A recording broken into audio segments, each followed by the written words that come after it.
Hello friends, ഇന്ന് നമ്മൾ എത്തിയിരിക്കുന്നത് ഒരു ഫിലിം റിവ്യൂ ആയിട്ടാണ്. ഈയിടയ്ക്ക് പുറത്തിറങ്ങിയ ജൂലൈ 16 പുറത്തിറങ്ങിയ ജോജോ ജോർജിനെ നായകനാക്കി ഷാജി കൈലാസിൻ്റെ സംവിധാനത്തിൽ ഇറങ്ങിയ വരവ് എന്ന് പറയുന്ന ചിത്രത്തിൻ്റെ റിവ്യൂ. സിനിമയെപ്പറ്റി പറയാനാണെങ്കിൽ ഒട്ടും പ്രതീക്ഷയില്ലാതെ ഇന്നലെ രാത്രി 9 മണിക്ക്, അതായത് ജൂലൈ 18 രാത്രി 9 മണിക്ക് തിയേറ്ററിൽ പോയി കണ്ട ഒരു സിനിമ. ഒട്ടും പ്രതീക്ഷയില്ലാതാണ് പോയത്. കാരണം അത്യാവശ്യം സിനിമയുടെ റിവ്യൂസ് എല്ലാം കണ്ടിട്ടാണ് സിനിമയ്ക്ക് പോയത്. പക്ഷേ സിനിമ കണ്ടു കഴിഞ്ഞപ്പോൾ എനിക്ക് തോന്നിയതെന്ന് പറഞ്ഞാൽ പകുതി പേരും മനഃപൂർവ്വം ഈ സിനിമയെ റിവ്യൂ പറഞ്ഞ് കുളമാക്കി വെച്ചേക്കുന്നതായിട്ടാണ് എനിക്ക് തോന്നിയത്. ഈ സിനിമ എനിക്ക് അങ്ങനെ അത്രയ്ക്ക് പൊട്ട സിനിമയായിട്ടോ അങ്ങ് കണ്ടിരിക്കാൻ പറ്റാത്തത്ര അസഹനീയ ചളിയുള്ള സിനിമയായിട്ടോ ഒന്നും എനിക്ക് ഈ പടം തോന്നിയില്ല. അത്യാവശ്യം നമുക്കൊരു എൻ്റർടൈൻമെൻറ്റ് കിട്ടുന്നു. നമ്മുടെ എല്ലാവരും സിനിമയ്ക്കൊക്കെ പോകുന്നു, അല്ലെങ്കിൽ എന്തെന്ന് വെച്ച് കഴിഞ്ഞാൽ നമുക്ക് ഇച്ചിരി നേരെ ഒരു ടെൻഷൻ ഫ്രീ, അല്ലെങ്കിൽ എല്ലാം മറന്ന് ഒന്ന് കണ്ടിരിക്കണം. അത്രേ ഉള്ളൂ ഒരു സിനിമയുടെ ലക്ഷ്യം, ഒരു എൻ്റർടൈനർ. അല്ലാതെ അതിനപ്പുറം എല്ലാ സിനിമയ്ക്കും ആഴുന്ന കഥ വേണമെന്നോ ഒരുപാട് കഥ സ്റ്റോറി ലൈൻ ഉണ്ടെങ്കിൽ സിനിമ അങ്ങ് വലിയൊരു സംഭവമാവും, അങ്ങനെയൊന്നുമില്ല. ഈ സിനിമയിൽ ഏകദേശം പറയാൻ ഉദ്ദേശിച്ചേക്കുന്നതെന്ന് പറഞ്ഞു കഴിഞ്ഞാൽ ഒരു റിവെഞ്ച് സ്റ്റോറി. നമ്മൾ സാധാ കാണുന്ന ക്ലീഷേ രീതിയിൽ ഒരു നായകൻ അയാളുടെ കുടുംബത്തെ അല്ലെങ്കിൽ അയാളുടെ സുഹൃത്തുക്കളെ ഒരു കൂട്ടം വില്ലന്മാർ വരുന്നു, കൊല്ലുന്നു. പിന്നെ ഇയാൾ റിവെഞ്ച് എടുക്കാൻ വേണ്ടിയിട്ട് പോകുന്നു, അവരെല്ലാം ഇടിച്ചു കൊല്ലുന്നു, സിനിമ തീരുന്നു. ഈ ഒരു രീതിയിൽ തന്നെ, പ്രത്യേകിച്ച് കഥയൊന്നുമില്ല. ഇവരെ ആരാണ്ടേ കുറേ പേരെ കൊന്നു, അവരെല്ലാം ഇയാൾ തിരിച്ചു കൊല്ലുന്നു. ഈ ഒരു രീതിയിൽ കൊണ്ടൊരു പാറ്റേൺ നിർത്തിയേക്കുന്ന പടമാണ്. എങ്കിൽ പോലും ജോജോ ജോർജിന് കിട്ടിയ പോളച്ചൻ എന്ന് പറയുന്ന ക്യാരക്ടറിനെ പുള്ളി സൂപ്പറായിട്ട് ഇൻട്രൊഡ്യൂസ് ചെയ്തിട്ടുണ്ട്.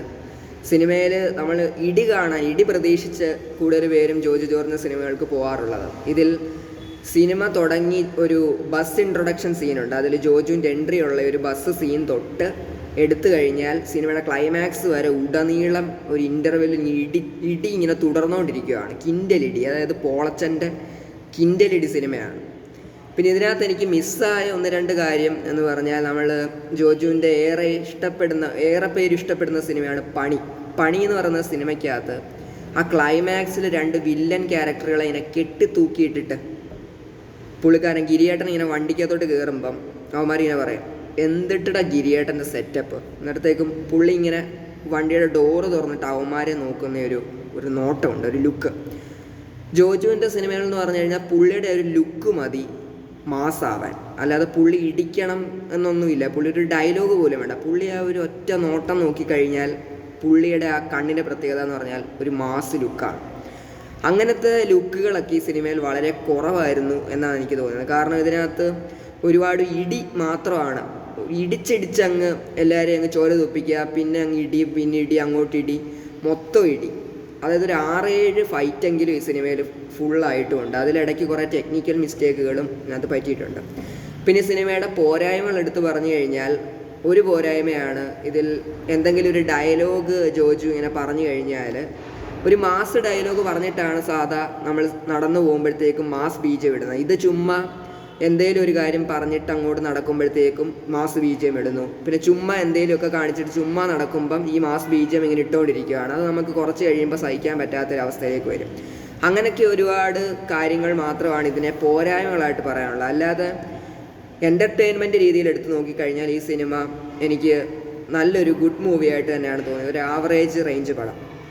സാധാരണ നമ്മൾ ഷാജി കൈലാസിൻ്റെ സിനിമകളിൽ നിന്ന് പ്രതീക്ഷിക്കുന്ന കടുവ, കാപ്പ പോലുള്ള പടങ്ങളിലൊക്കെ മാസ് ഡയലോഗുകളൊക്കെ കൊണ്ട് വരുന്നൊരു രീതിയിലാണ് ഉദ്ദേശിക്കുന്നത്.